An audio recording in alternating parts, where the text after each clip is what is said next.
faire ici. Encore un hit que vous avez découvert. Ivoire TV. Ivoire TV.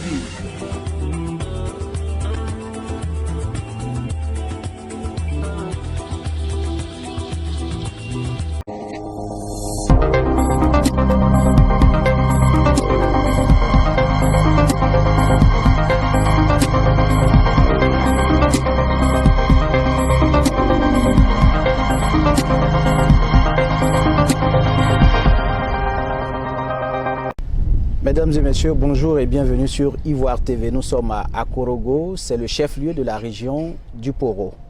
À Akorogo, il s'agit d'apporter son appui à son prochain. Et pour ce faire, Dr Nyamien Noé Kwadjo fait parler son cœur aujourd'hui à travers son ONG Eukame. Docteur, bonjour. Bonjour. Alors, nous vous recevons ce jour dans le cadre de notre émission Le Micro du Développement. Et aujourd'hui, c'est Korogo qui nous accueille par votre biais. Votre ONG Eukame a décidé de faire un don à ce centre. Alors, dites-nous, qu'est-ce qui a motivé cette initiative? D'abord, vous présentez. Je suis Dr Nyamien Noé Kwadjo, médecin et président de l'ONG Eukame. Eukame a été créé avec le sentiment d'aider quelqu'un. Cela remonte il y a des années de cela, quand j'étais élève, c'était celui d'aider mon proche. Donc sur la fac de médecine, nous avons constaté qu'il y avait des personnes qui souffraient.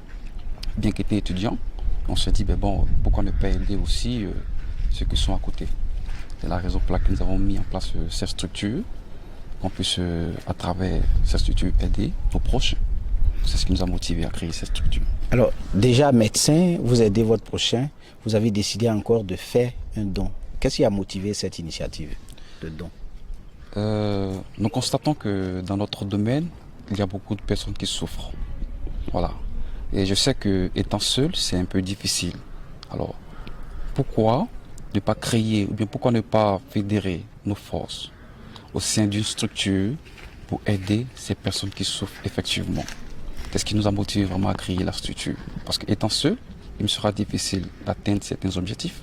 C'est la raison pour laquelle nous avons créé cette structure-là, qu'ensemble, on puisse sensibiliser les gens et aider les personnes qui souffrent vraiment.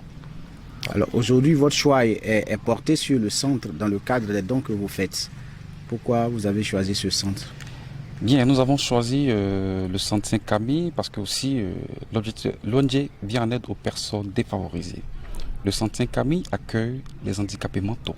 Et généralement, vous savez que ce sont des personnes qui sont délaissées par la société. Donc, nous avons décidé de faire un point d'arrêt au sein de cette structure et voilà les difficultés que rencontrent nos parents qui se trouvent ici.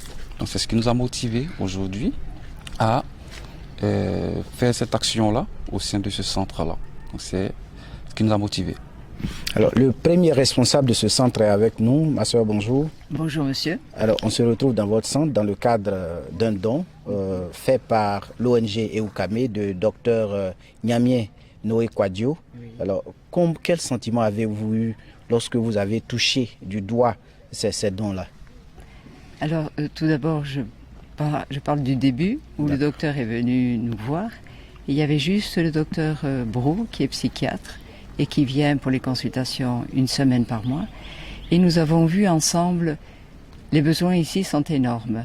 Mais là, une ONG veut aider, le fondateur est médecin, et il peut très bien comprendre que dans cette maladie-là, les médicaments, c'est presque à vie.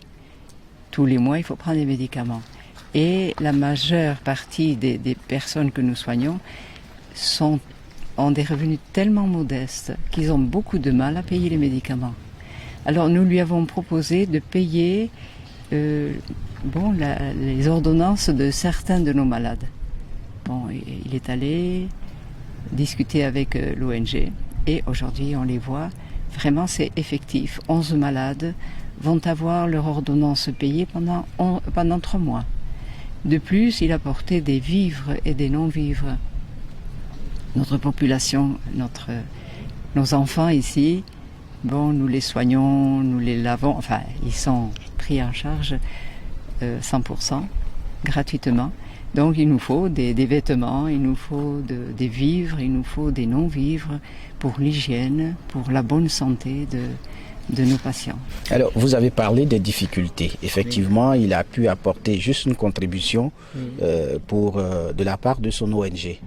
En réalité, quelles sont les difficultés que vous rencontrez ici?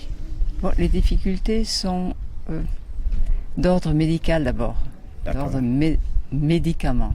Il y a des ruptures pour les neuroleptiques. Depuis 2 ans, nous sommes affrontés à la rupture des neuroleptiques. Et nous soignons quand même par mois, à peu près, entre 600 et 700 patients viennent chercher leurs médicaments. C'est pas une dizaine, c'est des centaines qui viennent chercher des médicaments. Si on ne veut pas qu'ils rechutent, il faut absolument parcourir toute la sous-région et même au-delà pour avoir des médicaments. C'est ça notre plus grande difficulté. Bon, il y a aussi le coût. Le coût est énorme. Bon, on trouve quand même des bienfaiteurs. Jamais un don n'est petit.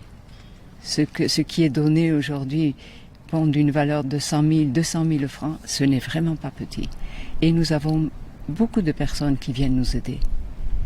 Donc la difficulté majeure, c'est la rupture de médicaments. D'accord. En moyenne, combien de personnes votre centre accueille depuis, je dirais, sa création? Depuis sa création, c'est des milliers. C'est des milliers chaque année. Nous avons entre 400 et 600 nouveaux cas. Ça dépend des années. Le temps de la rébellion, ça avait diminué parce qu'il n'y avait plus de médecins nulle part. Mais après, c'est toujours en augmentation. Cette année, nous avons eu 619 nouveaux cas. Le centre a été créé depuis l'an 2000, voilà. Et c'est vrai qu'il y a des milliers de malades viennent ici. Quand le docteur vient pour la consultation, il consulte à peu près dans les 200 patients. Nous partons aussi à Ferké chaque mois. Et là-bas, c'est entre 80 et 100 patients. À Boundiali, un peu moins, c'est entre 60 et 80 patients. Et parfois on nous dit, mais ce sont des petites pathologies que vous avez. C'est faux, on a de grosses pathologies. Parmi nos malades, il y a des gens qui, dans leur coup de colère, peuvent tuer. Et ils ne se rappellent plus, ils ne savent plus ce qu'ils font. Ce n'est pas des petites pathologies. Voilà. Amis téléspectateurs d'Ivoire TV, sachez que vous êtes sur la télévision de la diaspora ivoirienne et nous sommes à Korogo, c'est le chef-lieu de la région du Poro, à la rencontre de l'ONG Okame qui fait un don dans ce centre jubilé Korogo donc qui nous accueille avec docteur Nyamien Kwadio Noé. Depuis que votre centre est créé, je dirais votre ONG est créée, quelles sont les grandes activités que vous avez menées? Bien là, nous avons, comme je l'ai dit, nous avons visité les pensionnaires de la prison civile de Boaké, avec qui nous avons fait également des dons. Nous avons également visité les handicapés mentaux du centre Saint-Camille de Boaké. Nous avons fait un don au service des urgences de chirurgie du CHU de Boaké, également aussi aux patients qui sont hospitalisés. Nous avons consulté des lépreux dans un village de la région du Béquet. Et nous menons de petites actions, voilà, mais qu'on ne publie pas, voilà, vers des tierces personnes qui sont dans le secret. Voilà, donc ce sont ces différentes actions que nous menons partout. J'entends Boaké aujourd'hui Korogo. Pourquoi assez de Boaké? Assez de Boaké parce que c'est là-bas, le siège de la structure, c'est là-bas que tout a commencé. Maintenant que nous sommes partout dans la Côte d'Ivoire, nous rencontrons des réalités. Et quand vous voyez des réalités, il faut chercher à résoudre le problème. Donc aujourd'hui, je suis à Korogo. Demain, ça sera ailleurs, à Abidjan. Mais nous travaillons partout, à Côte d'Ivoire. Jeune médecin à la disposition de sa communauté. Docteur, dites-nous, d'où tirez-vous ces fonds? Généralement, c'est sous fonds propres que je travaille. Voilà. Et comme je l'ai dit, il y a des personnes qui sont tapées dans l'ombre, également qui nous viennent en aide quand elles peuvent. Et généralement, c'est sous fonds propres. Et comme je l'ai dit, il y a plus de joie à donner qu'à recevoir. J'ai une très grande satisfaction quand je sais que mon prochain qui est dans le besoin sourit parce que j'ai posé un acte dans sa vie. Donc, quitte à me sacrifier pour que mon prochain soit heureux, je le ferai. Le souhait d'Ivoire TV est que vous puissiez continuer vos activités pour une longue durée et je dirais à vie. Les populations vous écoutent, les populations vous regardent. Ivoire TV vous donne cette lucane pour effectivement lancer un appel à nos téléspectateurs. Ok, effectivement, nous travaillons et bien sûr, aucune œuvre n'est parfaite. Nous rencontrons effectivement des difficultés. Je dis pour la réalisation de cette édition, ça n'a pas été du tout facile, mais il fallait qu'on aide des personnes. Nous lançons un appel à tous ceux qui nous entendent partout dans le monde, de savoir qu'il y a une ONG qui travaille déjà pour aider la population. Donc pour toute personne qui voudrait vraiment travailler ou bien aider des personnes, ils peuvent bien nous contacter à travers cette structure qui est noble, avec des personnes responsables qui y travaillent pour aider la population à travers le pays, à travers le monde entier. Voilà. Merci docteur. Ivoire TV pour ce numéro du micro du développement. Notre entretien tire vers sa fin. La première responsable du centre, elle à son niveau, a effectivement un appel à lancer à l'ensemble de nos téléspectateurs, aux populations. Merci de me donner cette opportunité. L'appel que je lance, c'est d'abord de ne pas avoir peur de la maladie mentale. Ça peut nous arriver à tous, à chacun.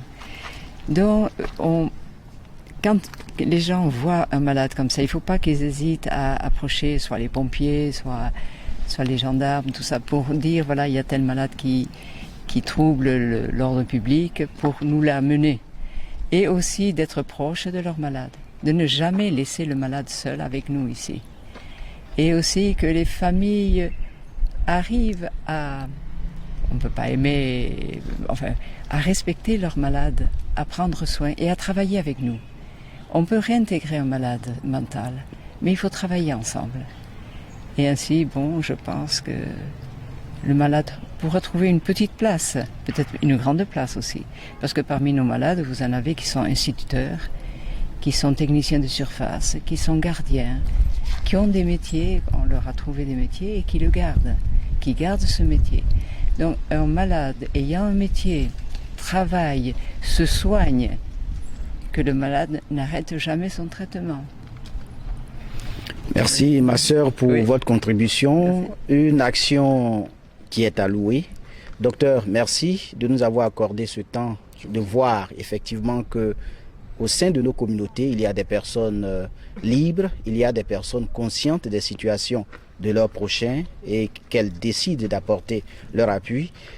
Je suis votre serviteur François Mbradeux et c'est dans cette région, la région du Poro, que nous vous recevons.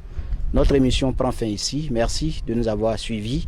Merci à tous ceux ou celles qui ont contribué à la réalisation de cette émission. Vous tous qui avez assisté à cette belle cérémonie.